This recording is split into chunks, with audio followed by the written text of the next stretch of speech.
JKB back with another video. This is how I'm going to do this, guys. Suicide Squad review is coming at you right now. However, spoiler alert, at the end of the video, I will go into some spoilers and just bring up some of the major problems I had with the film. I won't ruin it for anybody. I'll give you a big warning. So let's just talk about Batman vs. Superman for a quick second. Obviously, that film was panned by the critics. However, I saw it. I really enjoyed it. I feel that the dark tone was needed in an atmosphere of comic book films that we just don't get to see that often. I mean, Marvel films to me, honestly, are fucking spectacular. However, Disney and Marvel really skate on the edge of making it, dark. And Batman vs. Superman is fucking dark to the point that some people absolutely hate it, and it's not really capturing the essence of the characters.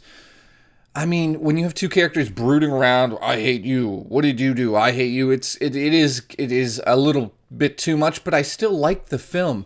Suicide Squad, on the other hand, is supposed to be dark and brooding with a very hip sense of style and comedy, and this film fails miserably at a few different things. However, the characters that are within the film, I think they work on the screen together.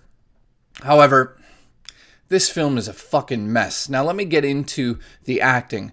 Deadshot, Will Smith, unbelievable as usual. It's the typical Will Smith character. He's got the emotional anchor attached to his character. Harley has her emotional, anchor as well, but that's with the Joker, and it's very hard to take that seriously. Deadshot is the emotional weight in the film. There is another, relationship that I'm not going to get into. It's just, it falls apart. It doesn't hold any, it's not stable. It's not like you're like, oh my God, at the end of the film, I really hope this happens. But you just don't get into that mode. But with Will Smith's character, you sense a sort of redemption. These are villains. These are characters that kill other people in the DC universe. And they don't hold back in explaining that they're murderers. El Diablo, he's spectacular in this as well. He does something completely and utterly terrible and horrible. But did he have a choice? They seesaw. You really don't know a lot of the meanings behind these characters because we don't get to see too much of that because there's so many of them thrown at you on screen. Deadshot's amazing. Harley Quinn, I think this is really, really well done. Maggie completely nailed the character. I don't think it could have been any better than this unless they went into the accent just a little bit more. But I gotta say, having her and Joker on screen is something else. It's something you've been waiting to see since Batman and Superman on the screen, and when they get on the screen together, it's pure fire. And now the Joker's a whole other discussion. If you like the sort of gangbanger Joker, I liked him. I can't deny that I liked when he was on screen. I wanted to see where it was going. However, you don't get too much of it. A lot of it seems to be cut from the film. Amanda Waller, who is the central character in this, just spectacular acting. Just unbelievable. However, some of her motives and what happens at the end of the film is fucking unforgettable. I mean, unforgivable, I should say. I can't get over the fact that the ending is so stupid, which I'll talk about in my spoilers. Captain Boomerang is another character. This actor has been in so many different films now, and he's never really standing out as somebody we're all like, oh my God, this is the best thing we've ever seen. He's never been a standout character until this role. Even though it's a very small section of the film, I think he nails down what he was supposed to do. He nails down the accent because that is the country he's from. I think they should have put a little bit more of him in the film because he does an amazing job. And there's some cameos in this, and I'm going to get to that in the spoilers. Now, let's move on. So, yeah, acting was really well done for the most part. I felt that Killer Croc at times was misused and just there for no reason. I'm not going to get into every character. Let's just move on to the editing. What a complete and utter shit show. This is where the film really, really takes everything down. I mean, there are scenes where Captain Boomerang, he leaves, and then next scene he's just back with no explanation. There's no reason why he left.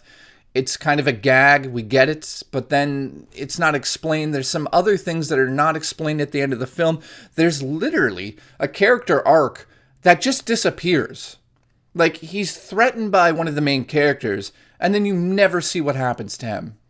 What the fuck happened there? Now, tone of the film. I hate literal interpretations of things, and in this film, they literally went to the MTV vault of classic rock and just plastered it all over the place, turning it into an MTV montage during certain sections. There's one with Harley that's just completely out of fucking place. It's awesome what she does, and I'll get into the action for a second. The action in the film is okay. It's not spectacular. You're not going to be blown away. It's just there to serve the film. It's nothing like it should have been. This is where they drop the ball as well. These are supposed to be metahumans, a team of metahumans protecting the human race against evil metahumans. Fuck, say that really quickly. But it's really just a team of humans and a couple of metahumans, which is another problem with the film, which, whatever, that's the Suicide Squad, but the way they explain it is like, we need a group of people with super abilities. Metahumans. Whatever. Then, I gotta say, it has the MTV feel, but at times it does capture the essence of a comic book. That's where it does gain points for me. When you can look past the editing and the fucking horrible plot that's in this film, it has enjoyable moments. I'll get to the score at the end. And last but not least, I'm just going to kind of bring it all together here. I'll give a score at the end of the whole review after the spoilers, so you'll have to come back after seeing the film and we'll have a discussion about it. But lastly, I'm just going to say the ending of the film falls flat on its face. It's ridiculous, and this is where I'm going to get into the spoilers. So, spoiler alert right now. Please get out. I'm just going to ask some questions to you guys that have seen the film, and maybe you can clear these up because this is ridiculous. Why does Deadshot get so mad when he sees the Task Force X dossier? At that point in the movie, Deadshot already knows what's happening. Mutants have already attacked. The zombie mutants in the film have already attacked. He somehow magically reads the dossier within 13 seconds in a fucking horrible storm. Like, it's so stupid. That's one question. After Harley and Joker escape and, you know, the helicopter crashes, why doesn't Harley go search for the Joker? I mean, this is fucking stupid, guys. Come on. Her character is literally not just tied to him. Like, they're melded together in this film. They're in love. They're in deep love. She would go look for his body. Instead, she just sits on a roof and mopes and then goes downstairs and mopes on a car in pouring rain. This is just bad filmmaking, guys. This is fucking horrible. There should have been a scene where she's holding Joker's body and he's dead. Or there should have been this scene where she went down there to look for him. And I know what you're going to say. Well, if she went to go look for him, then we wouldn't have the climax of the film when Joker busts her out at the end and she's all surprised. Fucking dumb filmmaking. You can't tell me that worked. When the bomb explodes and kills Incubus, the brother of Enchantress, isn't he like a demigod? He's supposed to be super powerful, but he just fucking gets murdered? What is that ending? Here's another thing. Enchantress, she can go anywhere in the world. Anywhere, but it's never explained why she can't get her heart back. She could simply just teleport to Amanda and strangle her or use her powers. It's never explained. And the fact that Amanda's just stabbing it and it's just happening on screen, it's not explained well. It's just fucking bad filmmaking. So here's another thing. So the whole city is evacuated, but somehow Amanda Weller, who's super powerful, is the only one stuck in the city. She couldn't get out. What the fuck? Here's a little nitpick. The Suicide Squad get their own personal outfits given to them when they get to go in the field. And okay, that's a small one, whatever. But the biggest one is the plot of this is ridiculous to me, guys. The main villains of the film, it all comes down to June whispering Enchantress in the hotel room. But it's never fucking explained. Why does she say it? Is she sleeping and she's saying it in a dream? Does Enchantress have some sort of power over her? This is like a fucking... Oh my god, it hurts, guys. It hurts. So many... This is it. That's all my nitpicks, and those are my spoilers there. And like the Joker coming in at the end and busting through and saying like, let's go home. I mean, I get it. It's a cool ending, but it's just so poorly done. And let me just leave it on this. The cameos from the other superheroes. Somebody asked me, why isn't Superman come down? Because Superman's dead at this point in the order of these films. So think before you ask those questions. But honestly, why doesn't Batman show up? He's been putting them away. Why doesn't he show up and save the day as well? I don't know. Also, I gotta say, his cameos are so misused. He's fucking Batman. Are you kidding me? This is what we get as a cameo for fucking Batman, the Dark Knight.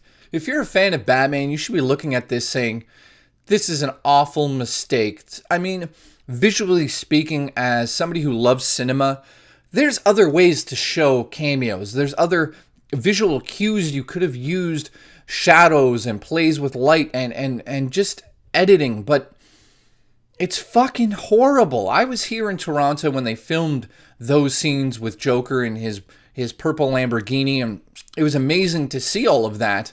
But to see it come together on screen in such a horrible way, I'm so disappointed with this film.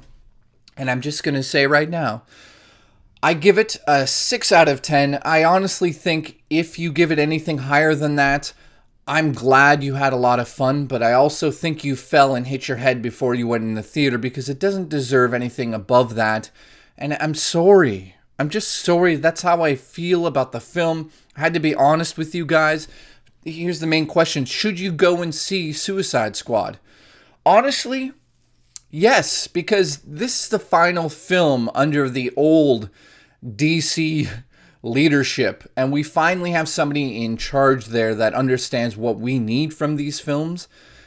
And listen, Zack Snyder visually kicks the shit out of the director of Suicide Squad. There's no real visual style to Suicide Squad except the editing, which I feel is a real big issue with the film. And David he's just a director. There's nothing special about him. There's no style that I saw in the film. It just fell flat almost 80% of the time. But what saved it was that bar scene. Unbelievable. When they get talking, you start to see what it's about. What are villains? What are their motives? Why are they doing what they do? Some of it is absolutely silly, but I'll leave it with, El Diablo. I can't speak. He really pins down the emotional aspect of the film when he explains what he had done to his family.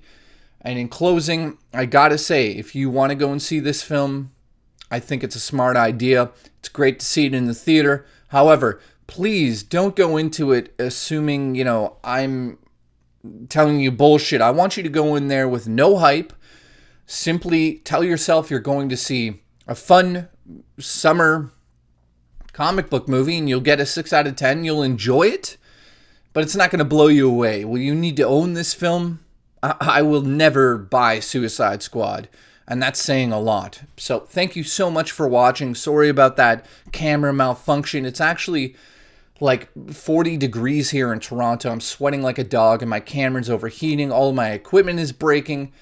I need to go lie in a pool of ice. Thank you so much for watching. I'll see you for my No Man's Sky review coming up next. Thank you so much. I love the way you guys move. That was a kiss. A weird one.